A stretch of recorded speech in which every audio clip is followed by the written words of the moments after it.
Joining me today on the Jewish Psychedelic Podcast is Dr. Hillary McBride, who is a registered psychologist, a researcher, and podcaster with expertise that includes working with trauma and trauma therapies, embodiment, at the intersection of spirituality and mental health. Her first book, Mothers, Daughters, and Body Image, Learning to Love Ourselves as We Are, was published in 2017. She was the senior editor of the textbook Embodiment and Eating Disorders, Theory, Research, Prevention, and Treatment, which was published in 2018. Her best-selling book, The Wisdom of Your Body, Finding Wholeness, Healing, and Connection Through Embodied Living, came out in the fall of 2021.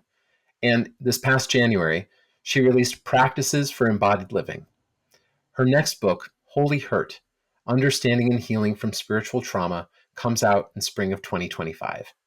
She has been recognized by the American Psychological Association and the Canadian Psychological Association for her research and clinical work.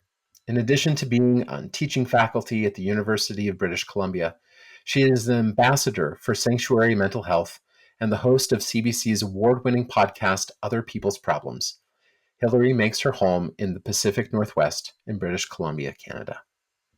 I'm actually, it's a very auspicious day for us to be talking on many levels. Okay. The first is that I just came back from a bris, a ritual circumcision.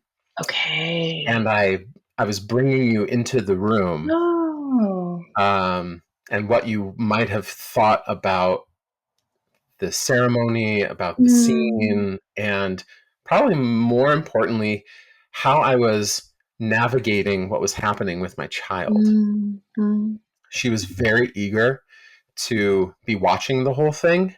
And then she looked at me and said, I saw the blood.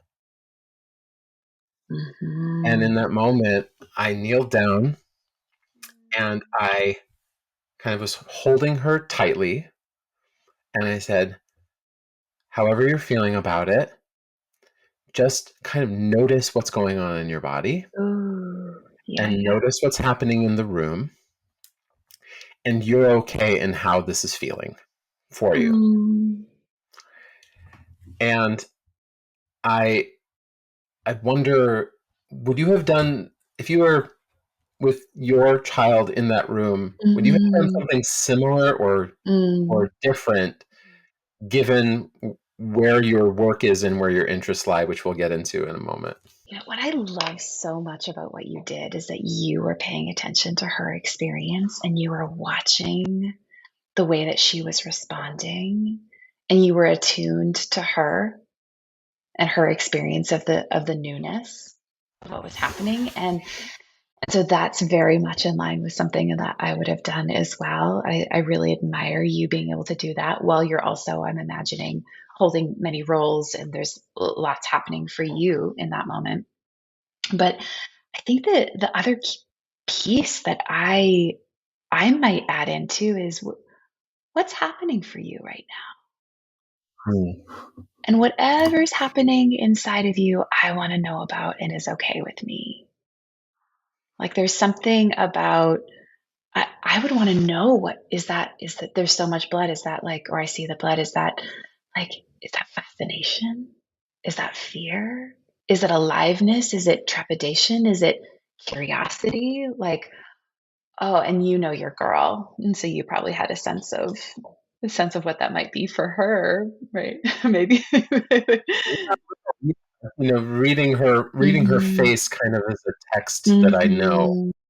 Yeah. And responding, given the situation in the scene, like we were right up at the front. Right. In our friend's living room. And so, doing what I could and using the resources and the space that I had, but I appreciate that the leading with the curiosity and the kind of the friendliness and the spirit of that curiosity,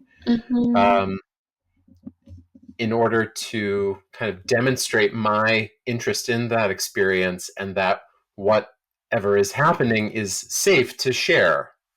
Yeah, that it could even be surprising to you what's happening in there. Like she could be excited, she could be enlivened, she could want she could want to know more, that that could be what's happening too, and that that would be allowed, including it feeling scary. Like all of those things Hmm.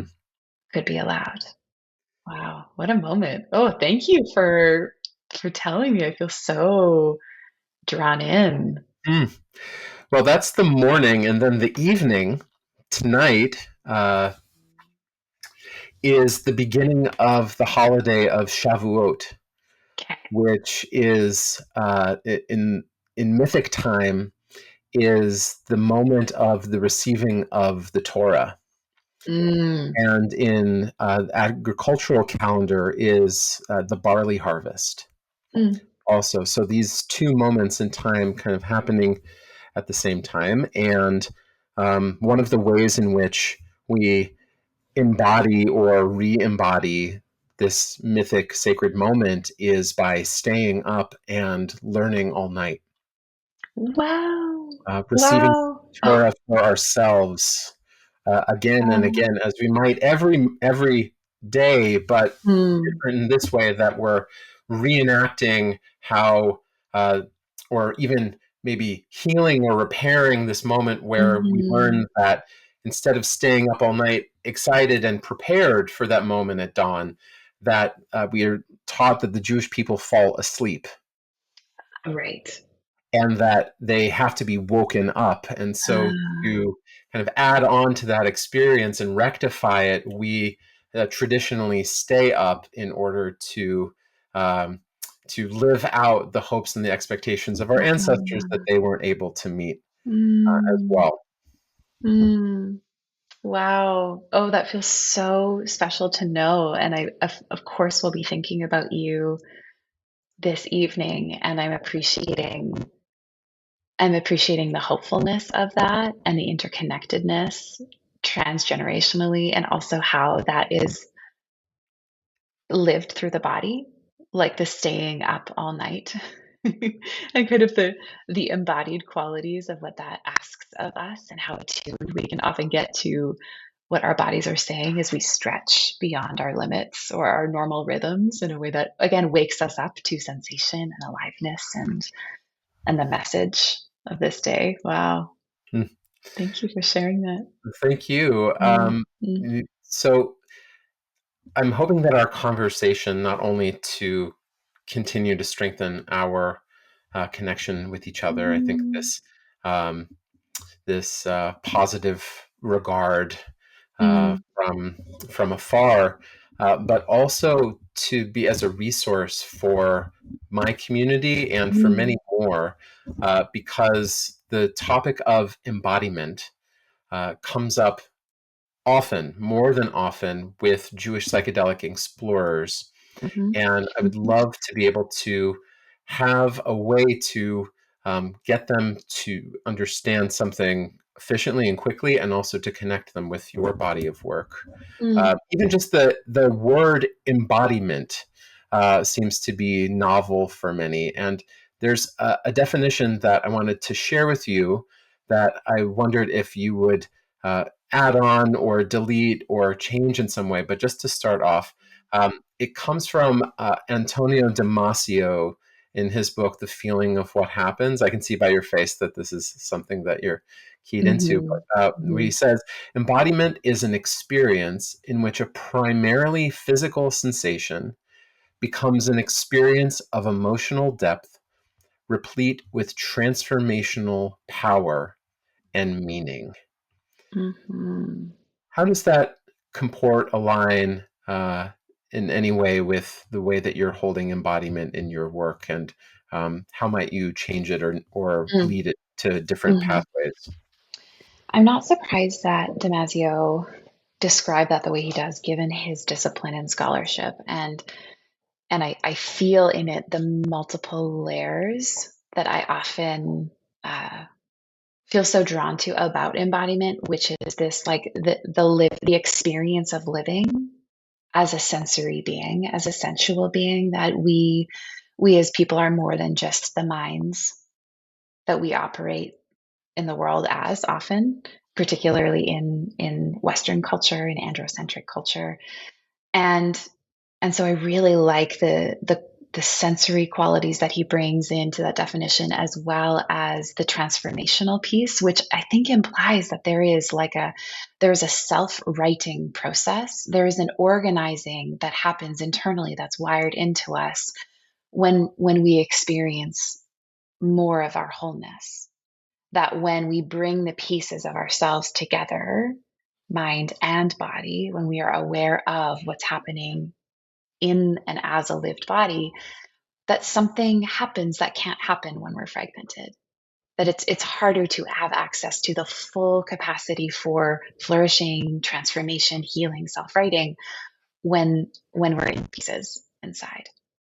And so there's that very much that I feel really resonant with. I think the thing that I might suggest is missing from his definition, and this would again be influenced by my discipline and scholarship, would be looking at the sociocultural context around the lived body and the way that culture and relationship and environment and time and history and ancestry are also connected to what it feels like to have those sensory experiences, to have the qualities of aliveness or transformation that we feel in our body. And often when we look at this from a critical feminist perspective, what we see is that embodiment is what it's like to be me as a body, but what it's like to be me as a body can never be separated out from my relationships, from my culture, from my context, right? The ever-changing context. If I'm in my home, what it feels like to be in my body is going to be really different than if I'm in the home of a person I've never met that I feel kind of intimidated by, or in the home of a person that my body has learned to fear, or in proximity to someone who I admire, or someone who I perceive myself to be like what it feels like inside of me is in a dialectic with those factors around me. And so I think his definition is missing the way that we are embedded in culture and in relationship and in society and even across time with other bodies. So understanding the individual body in context of Yeah. social, cultural ties Yeah. and influences. I wonder then, so kind of maybe bringing some cases to you and Mm-hmm. wondering how you might guide some of the folks who reach out to me, for example, and want to know more, feel more, understand more.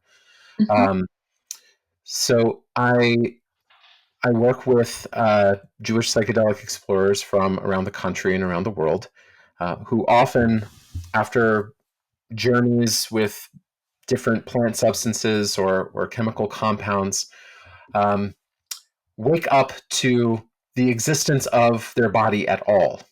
And Mm-hmm. even just the terminology, I have a body, I am a body, Mm-hmm. I feel the separation between myself and my body for the first time. Yeah.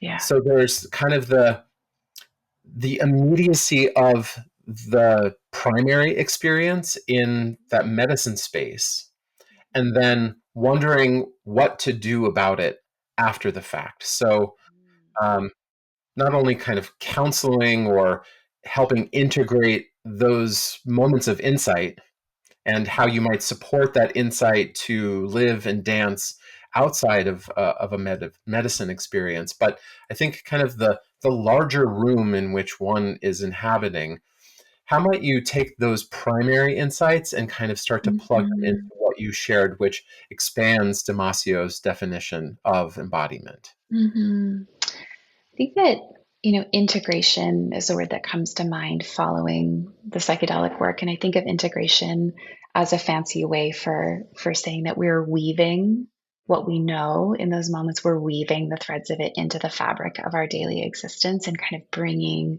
it in. And so remembering what you knew in those moments is also, I think, a really foundational place to start. So even the awareness of I have a body, I am a body. What would it be like for us on the other side of medicine work to simply remember that?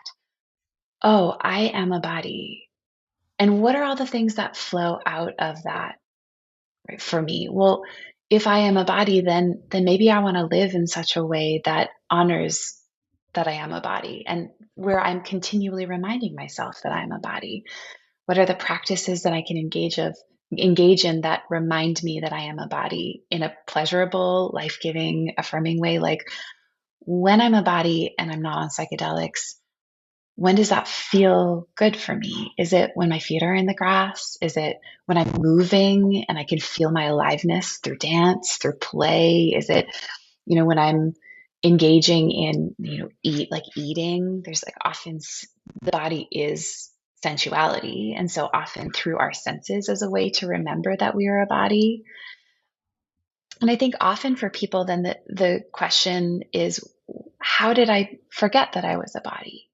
Which can often lead us to looking at systemic factors. It can lead us to looking at interpersonal dynamics like, oh, when I'm with that person or in that dynamic or that setting, I have to forget I'm a body in order to keep up with that game or tell that story or play along with who I'm supposed to be. So I can figure out, oh, that the forgetting is tied to survival and belonging often, to feeling into enoughness, or the forgetting of my body is a way that I've had to, yeah, I've had to do that on some level. And that can very easily lead us to micro traumas, multi traumas, and really significant traumas, and intergenerational traumas and systemic traumas, as well as kind of acute in single incident overwhelming experiences. But then I think that the question can naturally evolve into, and what would it be like to remember myself as a body in those settings?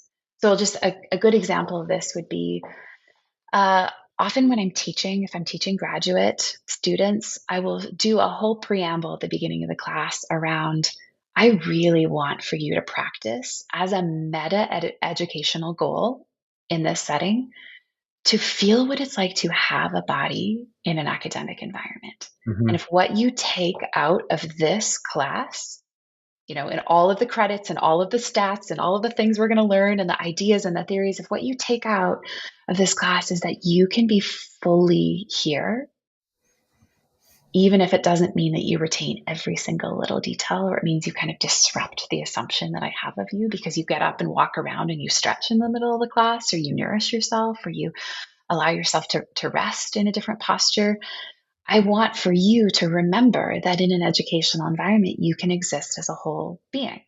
Because for many of us, education has been one of the many places where we have learned, sit still, keep your feet on the ground, don't move, don't listen to your body cues, right? Don't listen to the knowing that says, like, I got something to say and I want to raise my hand, or I need a break from this. This feels too much. Like, we learn in educational environments, among many, many others, how to suppress that bodily knowing. And so if we can look for spaces where we can practice staying connected to that insight that a person might get out of psychedelics, like, oh, what are all the places where I need to practice the remembering of that?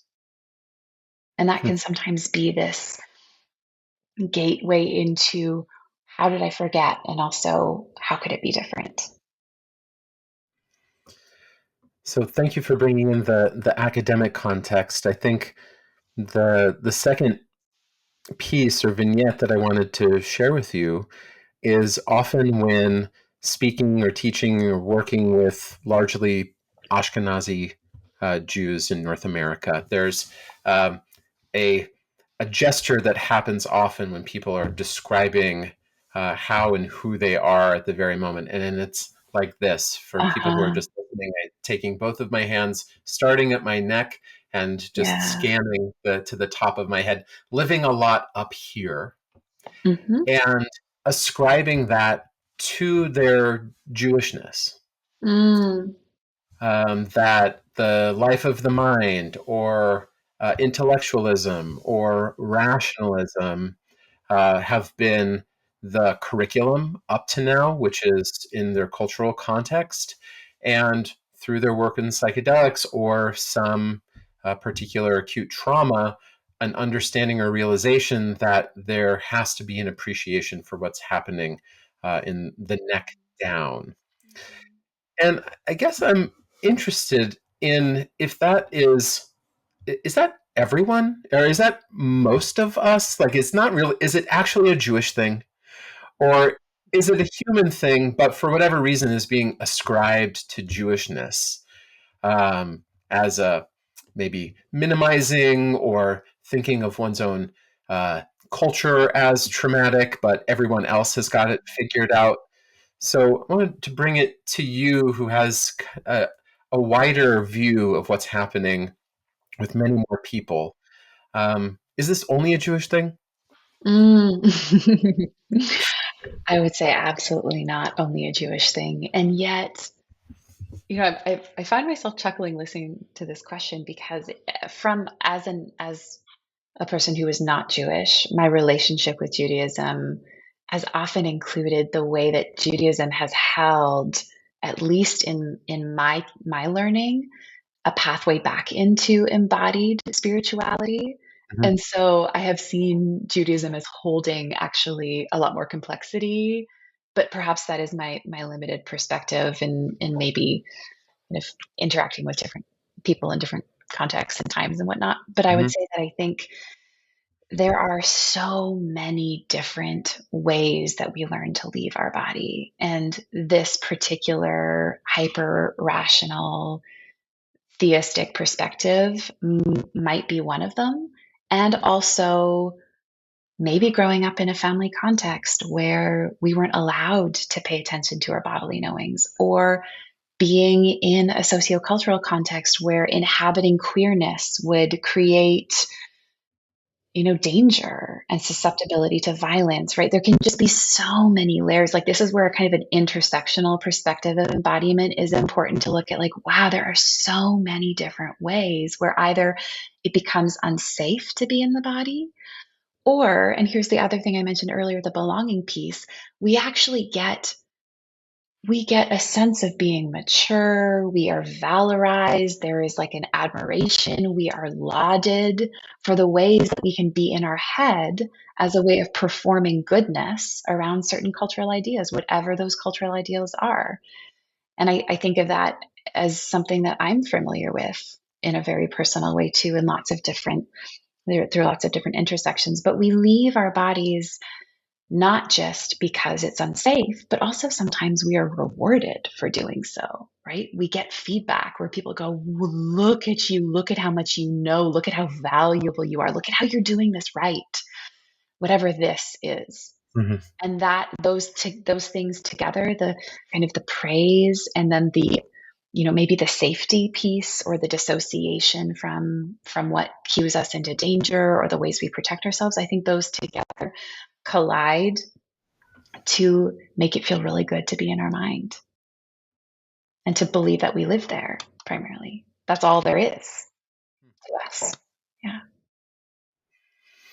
So perhaps when speaking to these people, to like my daughter, to honor and acknowledge the felt sense of where some of these restrictions came in, or where the limiting of the self was confined to the mind, either from absorbing from a family or a culture about what is valuable, or just kind of in a mimetic way, seeing what is praiseworthy, and taking that Yeah. on oneself consciously or otherwise.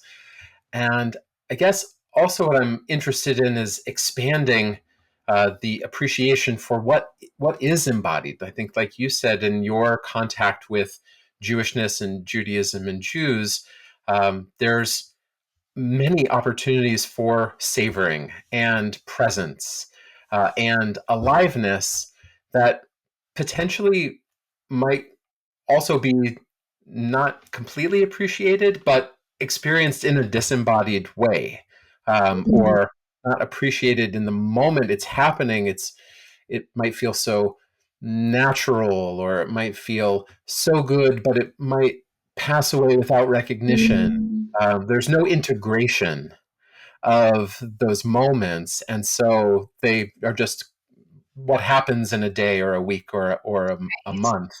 Right. Um, Thinking about our ancestors as highly embodied, that the foods that we carry, um, are are passed down because they're delicious. That uh, that they taste so good that we want to come back to them over and again.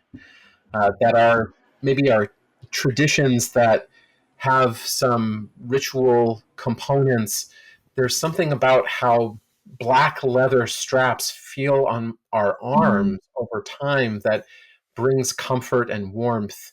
Mm, Uh, Something about a mikvah, a body of water where mm, women who have finished their menstruation period go and immerse themselves. That has been kind of carried in secret. And now we have the opportunities to actually speak about them and not let the embodied magic kind of just go unnoticed or underappreciated. So mm, I see that mhm, happening largely in the Jewish world. Uh, Two organizations come to mind: Embodied Jewish Living, and also the Mitsui Collective, which is focused on embodiment and anti-racism, mm. uh, and creating meaningful practices through Jewish spiritual wisdom and tradition. Very Yes. powerful stuff. Yoshi Yeah. Silverstein out of Cincinnati. I'm also I won't, thinking, can I interrupt you for just a yeah, moment about the bris? absolutely. I mean, the bris, right? This is like the marking of the body to say, right? Tell me if I'm missing it. Is covenant? Yeah. Yes. It's like, so there's this a way of saying, no, our body is telling the story of our relationship with God. Our body, right, in this very, very powerful way, in an intimate way, in an irreversible way, saying we're woven into relationship with God. So I think about how Judaism does such a good job. At least that's my perception from the outside, is that Judaism offers so many opportunities for an embodied spirituality in a way that I think, at least growing up in my tradition, I grew up in Protestant Christianity. There was often a pointing to Judaism of how much richness there was about how Jewish people over time had known something about the goodness of the body in a way that through Hellenistic and kind of later theological frameworks and philosophical frameworks, we kind of lost somehow. So maybe that's an idealization of some sort and that doesn't reflect your experience. But to me, I can think of lots of examples, even as an outsider.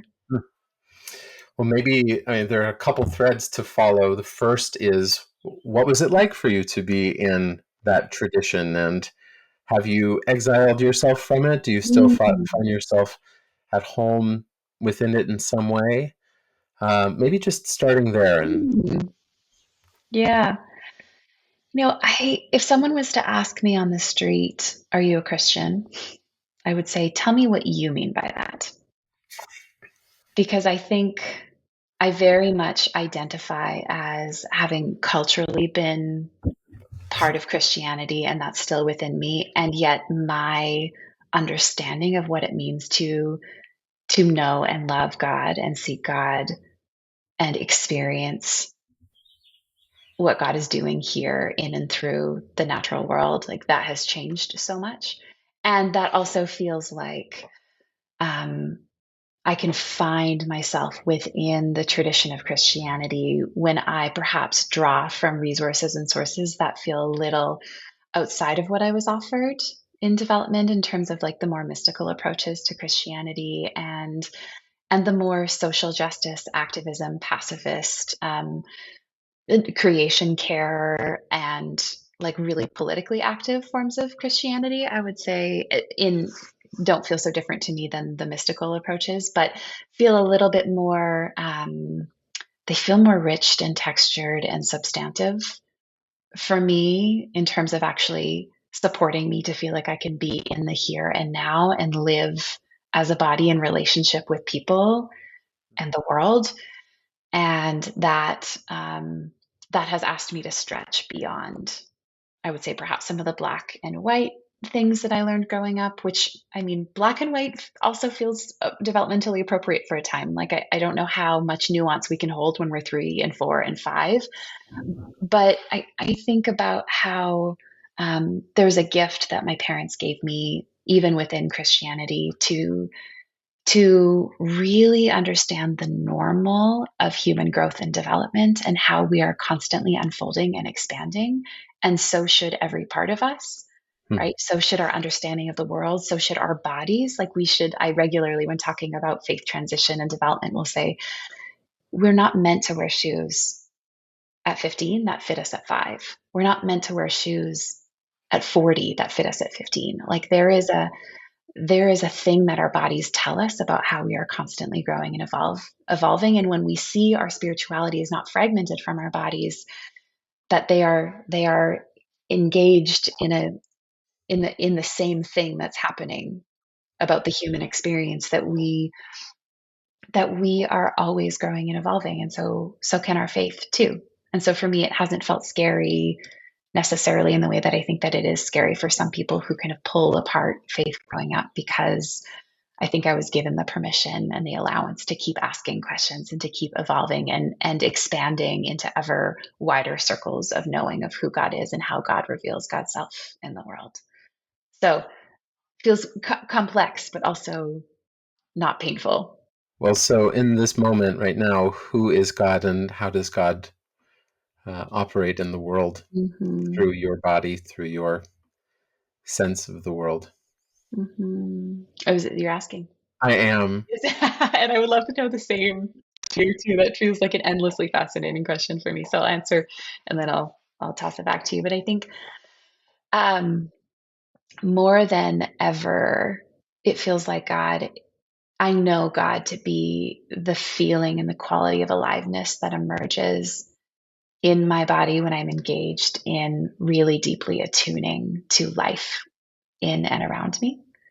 I experience God's self often through, I think about Martin Buber as like such a useful framework when I think about I, thou, and how there is something of God's self being revealed when I really, really see, like really see and really feel seen in a relational context. And then also more so the something inside of me that draws me towards creative expression, that draws me towards tending to myself and others, feels like, oh, it's like, what is it that makes a plant grow?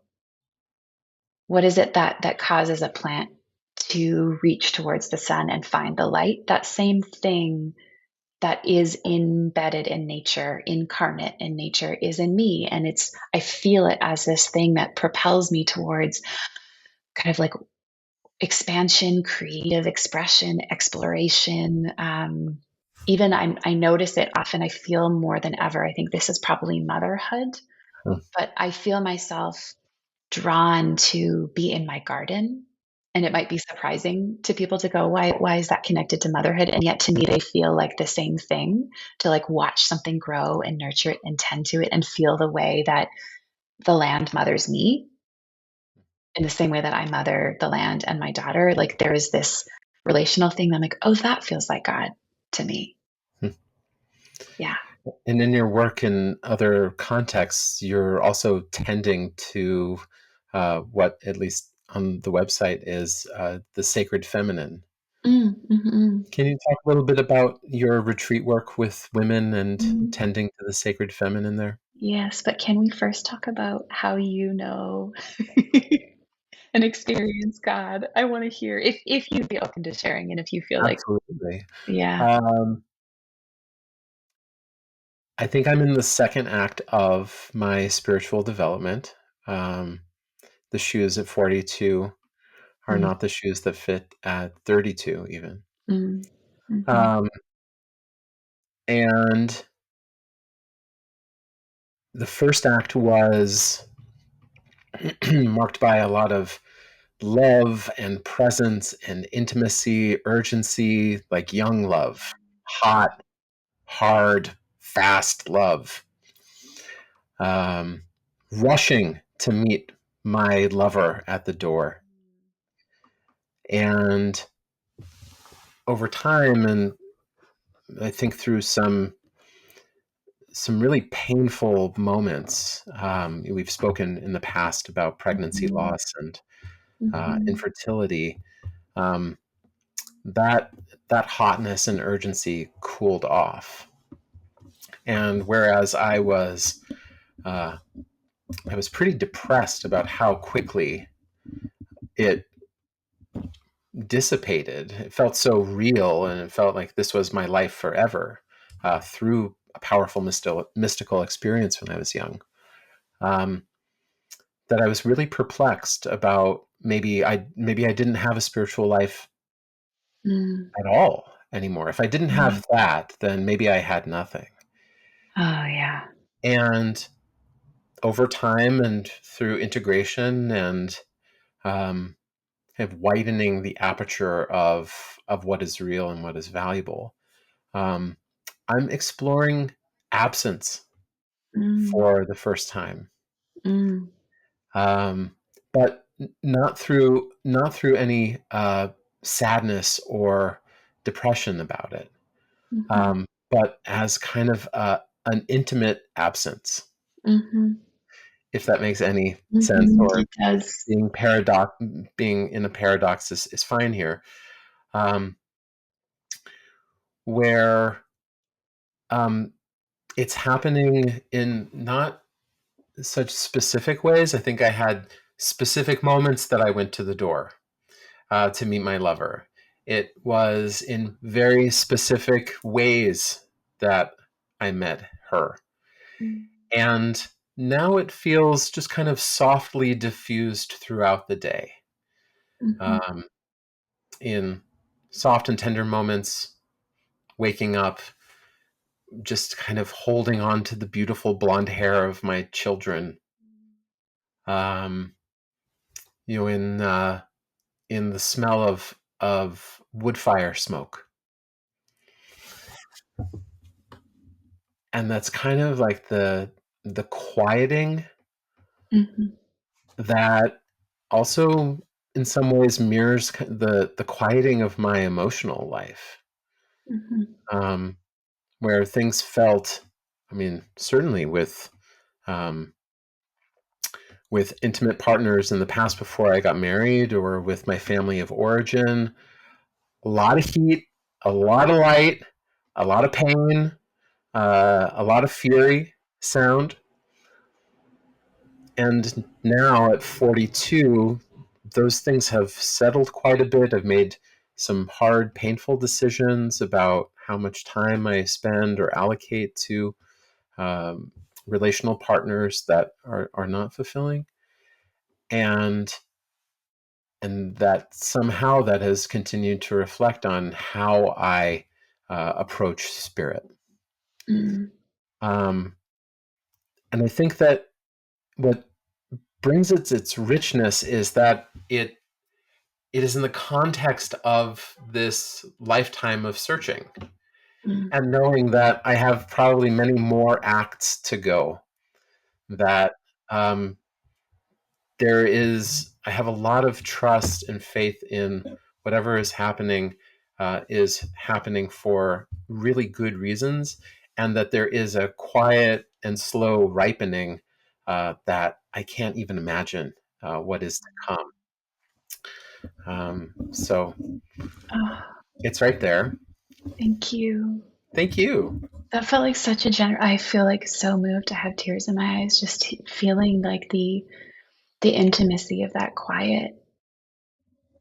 As you were describing it, I felt like I got taken up into the smell of the wood fire smoke and felt myself touching the hand or my daughter's hair as you were talking about. It's blonde hair. Thank you. That took me up. It was, yeah, it was so important to hear you say that. Thank you.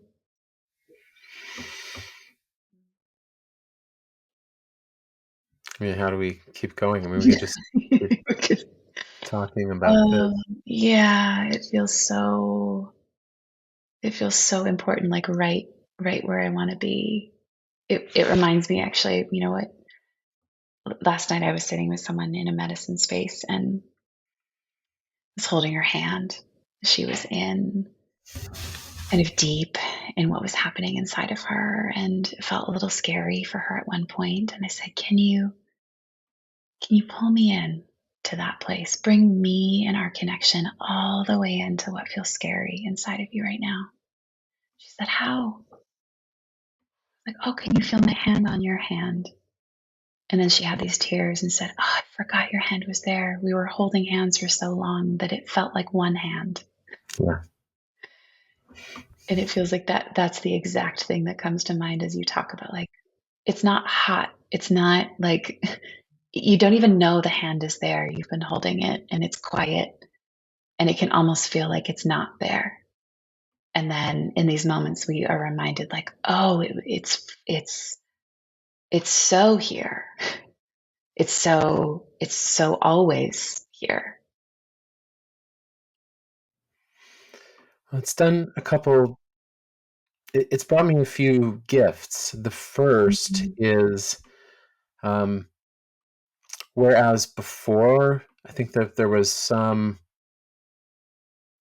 a lot of ego and judgment, Mhm. maybe not externalized, but often uh, the sense of like people who stated emphatically that God doesn't exist, or some atheist position. I just couldn't relate to it at all, and I couldn't even really have any compassion or empathy for it, and backed away from it often. And now I feel like I'm indebted Mm, to people who offer atheistic, naturalistic positions, that mm, I get something about it mm, more than I ever did, like, I guess, like savoring the absence of a driving force. And mm. yet knowing that there are so many driving forces around us that are impersonal, but just Wow. to appreciate their own orientation in this world. Mm, That's one. mm, And the second is, I think, the the experience that I have never really had. When God is present, what do I need faith for? mm, It's all knowledge. Um, and in the absence space, I I put my trust that whatever is happening in the absence of presence will ultimately just continue to be good. mhm. And um, and that feels like a major growth edge for Wow. me Yeah. personally. Yeah. Whereas before, at least in my own trauma profile, it was also very clear to me that at any moment, for example, okay, sure, at any moment, all of my material reality could disappear and I would live underneath a Mm, bridge. It was mm, it was just kind of obvious to me that that was where life was heading. mm. Um, and I have done a lot of healing and growth and work around that and what that actually means and where it comes from, Mm, and never before in my life have I been able to wake up and say, may continue to be good. I am safe. We are mhm, safe. Things are going to be okay. Things are working out for me all the time, without feeling like that is a statement of privilege. I think I've also been concerned that, uh, if it could happen to someone else, why can't it happen to me? And yeah. why is this person's fate like this and not mine? And so it's just kind of like an embodied Mm, disconnection between my reality and my fear. mm. Um, whew. What's happening right there?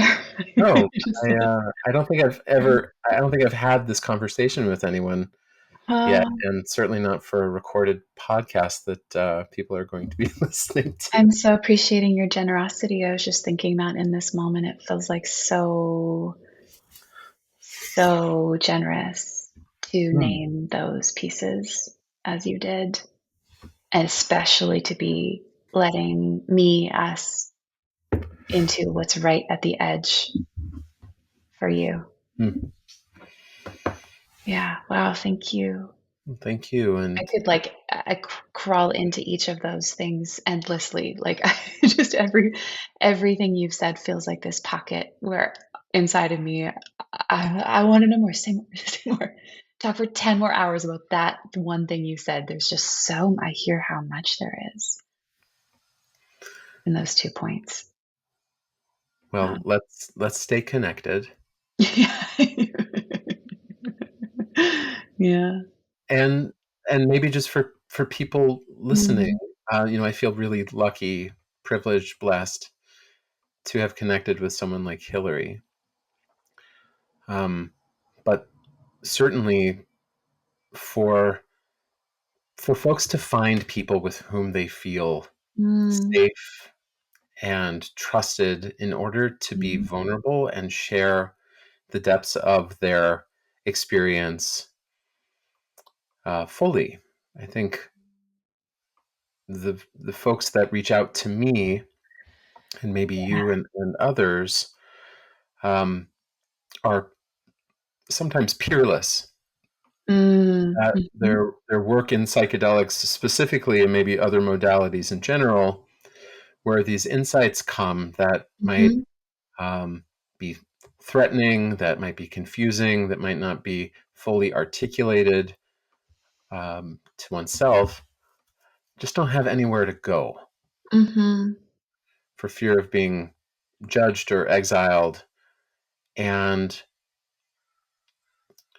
to have someone to be able to speak with, frankly, um, is probably been the most important, uh, integration Mhm. exercise practice that I could recommend. Yes. Yes.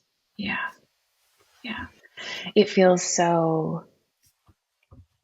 it's so important to be witnessed in what's happening for us, even as it is unfolding and emerging for us. And, you were talking about the sacred feminine work that I do and these retreats that my colleague Lisa Gunger and I run when we start, and this is after years of having been an expert in group dynamic, group theory. Often the way we start our retreats is by talking about co-creating a container where we are collaboratively deciding what the boundaries of our relational context will be, so that everybody has a voice and that everybody can name what they need, and that we can figure out together what that means, which to me feels like the sacred feminine, this non-hierarchical, um, the circle where every voice is heard, and it's the collective of voices that actually makes the thing that's sacred.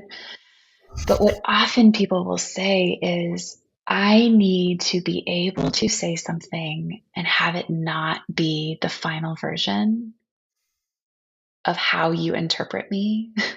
I need to be able to say something and have it emerge and be emerging and evolving, and even have the safety in a relational context to say, wait a second, that's actually not how I wanted to say it. Can I rewind the tape and try again? And to have the space and the time and the container within which for us, in which we can be in process as we are coming to know ourselves, and not have to have that happen in an entirely interior way, but without it being packaged to offer to someone, like to have it kind of tumble out and to know we'll be held, even if it tumbles in a direction where we're like, well, wait a second, not there, that's not quite right.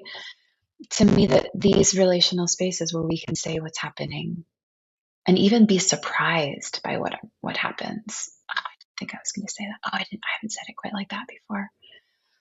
To me, it feels like everything. It's like the I can be witnessed. It's this microcosm of what we need in a larger sense. Like I can be witnessed in my journey, and I can be surprised, and you can be surprised, and you're going to stay with me. And that, I think I've learned that in many ways from the therapeutic frameworks that have supported my clinical work. ADP, for one, the Psychedelic Somatic Institute. I'm on teaching faculty there, and these kind of phenomenological methods for accompanying a person say, let's be surprised by what happens. And wherever you go, I'm going with you. Wherever you go, I'm going with you. And nothing that happens is too much for me. Nothing that happens feels scary for me. I have felt the magic of having that kind of accompaniment in psychedelic work and then offering that to people. And to me, therapy and these phenomenological approaches to accompanying a person have taught me so much about what I believe God to be like and what I believe we need as humans. So this is a yes of like, oh, I want that for people. When I've tasted it, it has brought me into more of myself. And I think it's a common thing to long for and need this.